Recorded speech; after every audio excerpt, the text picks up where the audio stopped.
Hi friends, welcome back to my new vlog. ನಾನು ರೆಡಿಯಾಗಿ ಚನ್ನಗಿರಿಗೆ ಹೊರಟಿದ್ದೀನಿ. ಸ್ವಲ್ಪ ಬ್ಯಾಂಕಲ್ಲಿ ಕೆಲಸ ಇತ್ತು. ಹಾಗೆ ಬ್ಯಾಂಕಲ್ಲಿ ಕೆಲಸ ಮುಗಿಸ್ಕೊಂಡು ಹಾಗೆ ಒಂದು ಸ್ವಲ್ಪ ಸಿಲ್ವರ್ ಅಂದರೆ ಕಾಲ್ ಚೈನ್ ತೊಗೊಳೋಣ ಅಂತ ಹೋಗ್ತಾ ಇದ್ವಿ. ನಮ್ಮ ಮನೆ ಹತ್ರ ಇರೋ ಆಂಟಿ ನಾನು ಬಂದಿದ್ದೀವಿ. ಇವಾಗ ಸ್ವಲ್ಪ ತರಕಾರಿ ತೊಗೊಂಡಿತ್ತು, ಹಾಗೆ ತೊಗೊಂಡು ಹಾಗೆ ಬಂಗಾರದ ಅಂಗಡಿಗೆ ಬಂದಿದ್ದೀವಿ. ಅವ್ರದ್ದು ಸ್ವಲ್ಪ ಕೆಲಸ ಇತ್ತಂತೆ ಬ್ಯಾಂಕಲ್ಲಿ. ಅವರು ನಾನು ಸಹ ಬಂದಿದ್ದೀವಿ. ಆಂಟಿ ಕಾರ್ಡ್ ನೋಡ್ತಾ ಇದ್ರು. ಗೋಲ್ಡ್ ಲೋನಿಂದಂತೆ ಅದು ಕೇಳ್ತಾಯಿದ್ರು ಆಂಟಿ. ಅದಕ್ಕೆ ಹಾಕ್ತೀನಿ ನಾನು, ಇವಾಗಿದೆಯಾ ಅಂತ ಕೇಳ್ತಾಯಿದ್ರು. ಇಲ್ಲ, ಇನ್ನೊಂದು 6 ತಿಂಗಳಾಗಬೇಕು ಅಂತ ಹೇಳ್ತಾಯಿದ್ರು ಅಂಕಲ್ಲು. ಹಾಗೆ ಒಂದು ಫೋಟೋ ತೆಗಿ ಅಂತ ತೆಗೆಸ್ಕೊಂಡ್ರು ಆಂಟಿನೂ ಸಹ. ಮತ್ತು ತುಂಬ ಕಲೆಕ್ಷನ್ಸ್ ಇತ್ತು. ತಾಳಿಲೂ ಸಹ ಎಷ್ಟೊಂದು ಡಿಸೈನ್ ಅಂದರೆ ತುಂಬ ಡಿಸೈನ್ ಚೆನ್ನಾಗಿತ್ತು. ಅದೇ ನೋಡಿ ನಾನು ಕಾಲ್ ಚೈನ್ ತೊಗೊಂಡಿದ್ದು.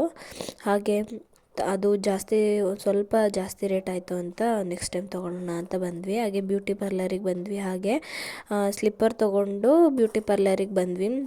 ಆಂಟಿ ಐಬ್ರೋ ಮಾಡಿಸ್ಕೋಬೇಕು ಅಂದರು. ಅದಕ್ಕೆ ಒಂದು ಮಿರರ್ ಇತ್ತು ಅಂತ ಹಾಗೆ ಪೋಸು ಹಾಗೆ ಒಂದು ವಿಡಿಯೋ ಮಾಡಿಕೊಂಡೆ. ಹಾಗೆ ಸ್ಲಿಪ್ಪರ್ ತೊಗೊಂಡು ನಮ್ಮ ಮನೆಯವ್ರಿಗೂ ನಮ್ಮ ಪಾಪುಗೂ ಬಂದ್ವಿ ಮನೆಗೆ. ಅವಳ ಬಾಯಲ್ಲೇ ಕೇಳಿ ಯಾವ ಥರ ಇದೆ ಅವಳ ರಿಯಾಕ್ಷನ್ ಅಂತ. ತೋರಿಸ್ಲಾ ನಿಮಗೇನೋ ಒಂದು ಕೊಡ್ಲಾ? ಕಣ್ಮುಚ್ಚಿ, ಕಣ್ಮುಚ್ಚಬೇಕು, ಬಿಡಂಗಿಲ್ಲ ಬಿಡಂಗಿಲ್ಲ ಬಿಡಂಗಿಲ್ಲ. ಸ್ಲಿಪ್ಪರ್ ನೋಡಿ ತುಂಬ ಎಕ್ಸೈಟ್ ಆದ್ಲು. ತುಂಬ ಇಷ್ಟ ಆಯಿತು ಅವಳಿಗೆ ಈ ಸ್ಲಿಪ್ಪರು. ಹೇಗಿದೆ ಪಾಪು ಸ್ಲಿಪ್ಪರು?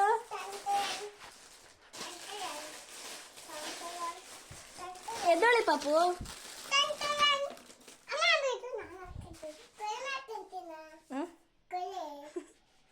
ಹೇಗಿದೆ ಸ್ಲಿಪ್ಪರು? ಹಂಗಲ್ಲ, ಹಿಂದಕ್ಕೆ ಹಾಕು, ಸ್ವಲ್ಪ ಇದನ್ನ ಹಿಂದಕ್ಕೆ ಹಾಕು, ಕಾಲು ಮುಂದಕ್ಕಲ್ಲ, ಹಿಂದಕ್ಕೆ. ಅದಲ್ಲ ಈ ಕಡೆ ಕಾಲು. ಅದೇ ಸಾಕು ಅಷ್ಟೇ ಕಾಲು ಅಷ್ಟೇ. ಈ ಕಾಲು ಹಾಕು, ಅಷ್ಟೇ ಕಾಲು, ಮಾಮೂನ್ ಥರದ್ದು. ಹೇಗಿದೆ ಸ್ಲಿಪ್ಪರು? ಹೇಗಿದೆ ಪಾಪು? ಇಷ್ಟ ಆಯ್ತಾ? ಒಂದೇ ಜೊತೆ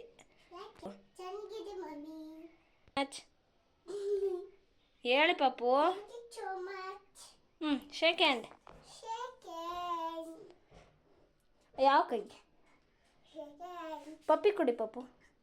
ಒಂದು ನಿಮಿಷ. ಚೆನ್ನಾಗಿದ್ಯಾ? ಇಷ್ಟ ಆಯ್ತಾ?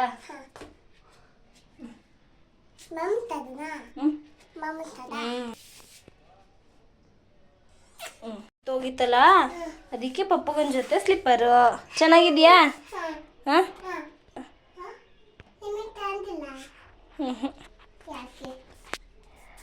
ನಿಮಗಷ್ಟೇ ತಗೊಂಡಿದ್ದು. ಏನ ಚುಂಚು ಬ್ಯುಸಿ ಇರ್ತಾಳೆ ಪಾಪ. ಓಕೆ, ಮಾಡ್ತೀನಿ. ಹಾಗೆ ನಮ್ಮ ಪಾಪು ಸ್ಲಿಪ್ಪರ್ ತೊಗೊಂಡಿದ್ವಲ್ವ, ಅದನ್ನು ನಮ್ಮ ಅಮ್ಮಂಗೆ ನಮ್ಮ ತಂಗಿಗೆ ಎಲ್ಲ ವಿಡಿಯೋ ಕಾಲ್ ಮಾಡಿ ತೋರಿಸಿ, ಹಾಗೆ ನಮ್ಮ ಮನೆಯವರು ತೋಟಕ್ಕೆ ಹೋಗೋಣ ಬಾ ಅಂತ ಕರ್ಕೊಂಡು ಬಂದರು. ತೋಟಕ್ಕೂ ಸಹ ಬಂದಿದ್ದೀವಿ. ಸ್ವಲ್ಪ ಉಳ್ಳಿ ತೂರೋದಿತ್ತು, ಅಂದರೆ ತಗರಿ ಎಲ್ಲ ತುಳಿಸಿದ್ರಲ್ವ, ಕಣ ಮಾಡಿದ್ರಲ್ವ, ಅದನ್ನೆಲ್ಲ ತುಂಬ ಹಾಕ್ತಿದ್ರು. ಅವರಿಗೆ ಟೀ ಮಾಡ್ಕೊಂಡು ಹೋಗಿದ್ವಿ. ನಮ್ಮ ಮನೆಯವ್ರು ಬೆಳಗ್ಗೆನೇ ಅವರೆಕಾಯಿ ಎಲ್ಲ ಅರ್ದು ಬ್ಯಾಗಿಗೆ ಹಾಕಿ ಇಟ್ಟಿದ್ರು. ಸ್ವಲ್ಪ ನಮ್ಮಮ್ಮರಿಗೆ ಊರಿಗೆ ಕೊಟ್ಟು ಕಳ್ಸೋಕ್ಕೆ ಅಂತ. ಹಾಗೆ ನಮ್ಮ ಪಾಪು ಅಂಗನವಾಡಿಗೆ ಹೋಗಿದ್ಲು. ಅಂಗನವಾಡಿಯಿಂದ ಅವಳು ಸ್ವಲ್ಪ ಅರ್ಧ ಚಪಾತಿ ತಿಂದಿದ್ಲಂತೆ. ಅದಕ್ಕೆ ಮಿಕ್ಕಿದ್ದನ್ನು ನಾನು ತೋಟದಲ್ಲಿ ತಿಂತೀನಿ ಅಂತ ತೊಗೊಂಡು ಬಂದಿದ್ದಾಳೆ.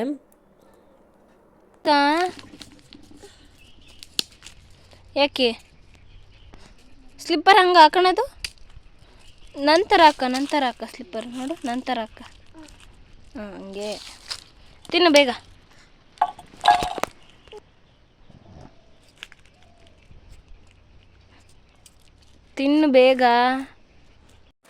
ಹಾಗೆ ಮಾವಿನ ತೋಟದಲ್ಲೂ ಸಹ ತುಂಬಾ ಹೂವಾಗಿತ್ತು.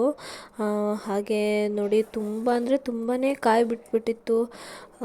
ನೋಡಿ ಅಲ್ಲಿ ಕಾಣಿಸ್ತು, ನಾನು ಝೂಮ್ ಮಾಡಿ ತೋರಿಸ್ತೀನಿ ನೋಡಿ. ಇಷ್ಟಿಷ್ಟು ದಪ್ಪ ಕಾಯಿ ಆಗಿಬಿಟ್ಟಿದೆ ಆಗಲೇ.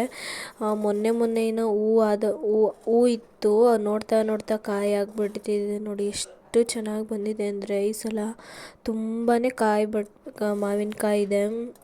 ನಾನು ಹಣ್ಣಾದ ಮೇಲೂ ತೋರಿಸ್ತೀನಿ. ಹಾಗೆ ನಮ್ಮ ಲಕ್ಕಿನೂ ನಮ್ಮ ಟ್ಯಾಕ್ಟ್ರಿ ಹತ್ರ ಕೂತಿದ್ಲು. ಹಾಗೆ ನಮ್ಮ ಮನೆಯವರು ಅಲ್ಲಿ ಸ್ವಲ್ಪ ರೋಡಲ್ಲೇ ಹಾಕಿದ್ರಲ್ವ ತೊಗರಿನ, ಅದನ್ನೆಲ್ಲ ಒಂದು ಪಾಟಿಗೆ ಹಾಕ್ತಾಯಿದ್ದಾರೆ. ನೋಡಿ ಅಲ್ಲಿಗೆ ತಂದು ಸುರಿತಾ ಇದ್ದಾರೆ. ಯಾಕೆ ಅಂದರೆ ಅದನ್ನು ಧೂಳಲ್ವ ಅದೆಲ್ಲ, ಅದ್ರಲ್ಲಿ ಕಾಳಿದಾವಲ್ಲ ಅದನ್ನೆಲ್ಲ ತೂರಬೇಕು ಅಂತೆ. ಒಬ್ಬರು ಬರ್ತಾರೆ ಅಜ್ಜಿ, ಅವ್ರ ಹತ್ರ ತೋರಿಸ್ತಾರೆ. ಅದಾದಮೇಲೆ ಎಲ್ಲ ಕಾಳು ಸಿಗುತ್ತೆ, ತೋರಿಸ್ತೀನಿ ಅದನ್ನು ಸಹ. ಹಾಗೆ ನಮ್ಮ ಪಾಪು ಏನೋ ಮಾತಾಡ್ತೀನಿ ಇಲ್ಲಿ ತೋರಿಸಿ ಮಮ್ಮಿ ಅಂತ ಅಂದ್ಲು. ನೋಡಿ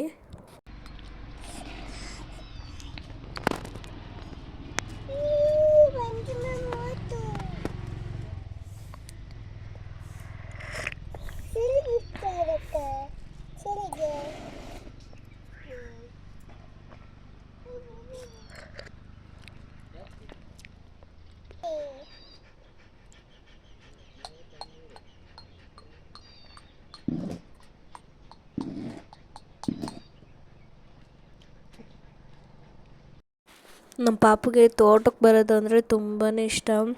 ಹಾಗೆ ನಮಗೂ ಸಹ ಏನೋ ಒಂಥರ ಕಾಮಾಗಿ ಅನಿಸುತ್ತೆ, ರಿಲ್ಯಾಕ್ಸ್ ಅನಿಸುತ್ತೆ ತೋಟಕ್ಕೆ ಬಂದರೆ. ಹಕ್ಕಿಗಳ ಸೌಂಡು, ಆ ಗಾಳಿ ತುಂಬಾ ಚೆನ್ನಾಗಿರುತ್ತೆ. ನನಗಂತೂ ಮನೆಗೆ ಬರೋಕ್ಕೆ ಮನಸ್ಸೇ ಆಗೋಲ್ಲ, ಅಲ್ಲೇ ಇದ್ಬಿಡೋಣ ಅನಿಸ್ಬಿಡುತ್ತೆ. ಇನ್ನು ಸ್ವಲ್ಪ ದಿನ ಮನೆ ಕಟ್ಟಿದ್ದೀವಲ್ಲ, ಇಲ್ಲಿಗೆ ಬರ್ತೀವಿ. ಈ ವಿಡಿಯೋ ಇಷ್ಟ ಆಗಿದ್ರೆ ಲೈಕ್ ಮಾಡಿ, ಶೇರ್ ಮಾಡಿ, ಕಮೆಂಟ್ ಮಾಡಿ. Thank you for watching.